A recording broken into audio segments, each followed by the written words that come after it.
What have you learned over those 3 months that tells you want to keep doing this? A lot. You know, I would say I think I've learned a lot. I think I always knew I'd want to keep doing it prior to the opportunity, but just the chemistry, the relationship I built, I think it was different as an assistant versus being kind of the guy in the room. So I was building a relationship early on, but it went to another level once I had more of a direct leadership role in the room, and I was pretty caught off guard with probably how connected I became with the players, and I think vice versa. How much of a just baptism of fire was it for you from going to one day doing what you were doing to suddenly being an assistant, if you follow my drill? Yeah, I do. There was a lot of things I had to have ready in a hurry, just more logistically, from an install standpoint to a first meeting standpoint to how am I going to communicate corrections and how am I going to make corrections. I mean, there's a lot of logistics that go into it that you never really accounted for, so I had to do that in a hurry, but I had some great help around me, and it went pretty smooth overall, so I can't complain. I would definitely say meeting 1 compared to meeting 30 was a pretty stellar difference. So, but it was a great opportunity, and again, I was surrounded by a lot of good people. What was it like in meeting 1? It was great. It was just, again, I think the biggest thing is I wasn't the first time walking in the building. Being there for a year and then having 1, the great leadership of the older guys, and 2, having that chemistry and relationship built already. It was just a little non-formal, It was just like, hey, this is what we're going to do. We're going to be a team.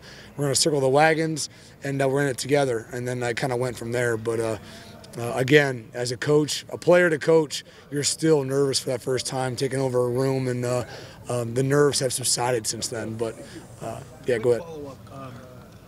Urban Meyer's always talking about how he's evaluating things every single day. And I know that you're growing and you're in your first year doing this, but do you feel like you are trying, in a tryout situation? Somewhat, of course.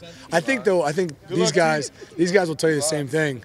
We kind of earn our badges and we earn our titles daily. So whether you're a player or whether you're a coach, I think you're always trying to justify your position or trying to justify a greater position. So to me, I always had that approach as a player. I think these guys have that approach as players, and I think that that hasn't changed, and I don't think that approach will ever change for me. So again, it's kind of like that same idea. When you're a player, you're maybe trying to start more or get paid more or wherever else, and then once you get it, you're trying to justify it. So as a coach, whether you're trying to earn the opportunity or earn more or have a bigger role or whatever, and then once you get it, you have to maintain that and justify it. So it's an ongoing process day in and day out, and like I said, you earn your badges and your title daily. Brian, the way that it was described, that KJ, his one-handed catch, he didn't actually get his head around right or run the route exactly properly.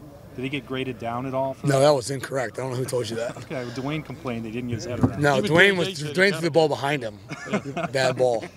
No, it was great. I mean, to me, KJ does a phenomenal job with body language. He does a great job with really communicating constantly with the quarterbacks and where he's going and how he's going there. And there's very rarely are they off page. And again, it's a lot to the quarterbacks, a lot of credit to the quarterbacks, and a lot of credit to the players that run with such great body language and communicate constantly through plays where he's going, where he's been, and where he's going to go. So this. Did you practice one-handed catches a lot? Is that a thing that wide receivers do, or do you? Some do, some don't. Do your guys now? No, I think we preach if you can touch it with one, you can grab it with two. So again, I think we're always constantly working on our eye control, on our ball receiving skills. But again, pre-practice, we catch at least 30 to 50 balls individually.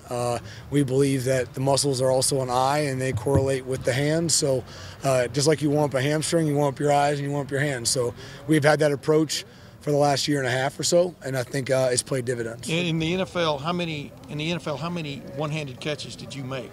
Not too many. But you made some, right? Yeah. I think I was really focused on getting both hands on the ball. Yeah. But when you made one, was it out of necessity? I mean, do you remember the moments? Yeah, I would say that I was, whatever it took to bring the ball in. Yeah. What do you think of the practiced here? I mean, you say 5 for 10, whatever. I mean, is that part of drilling? I think the emphasis is just, when you're targeted, how many times do you catch the ball? I think that as a receiver, that's how you're graded. I think that's how it doesn't matter how it happens. And I think that in the end, just like the NFL or other places, we really don't care how the bologna's made. We just want to make sure it tastes good. So, in the end, you want to make sure, again, when I throw the ball to KJ Hill, how often is it caught?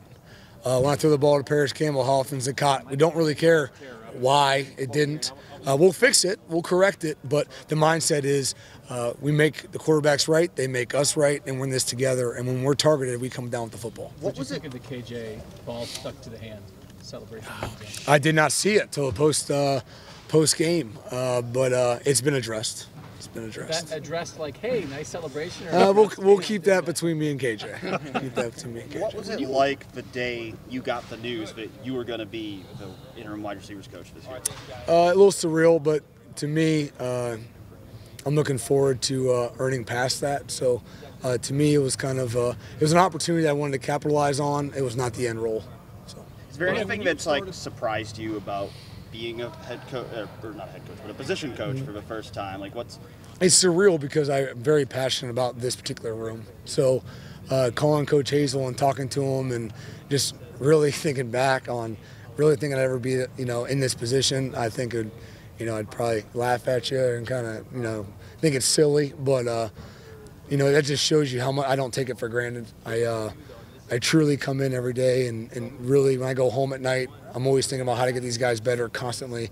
And when on my way in, I'm always making sure I perform at the highest level because the things I do have ramifications throughout the week. And I just have that approach. I'm not saying that's correct. I'm just saying that, I value every time I have with them and everything I say isn't said lightly. And I think that that's how I would want to be coached. And I try to then relay that to these guys.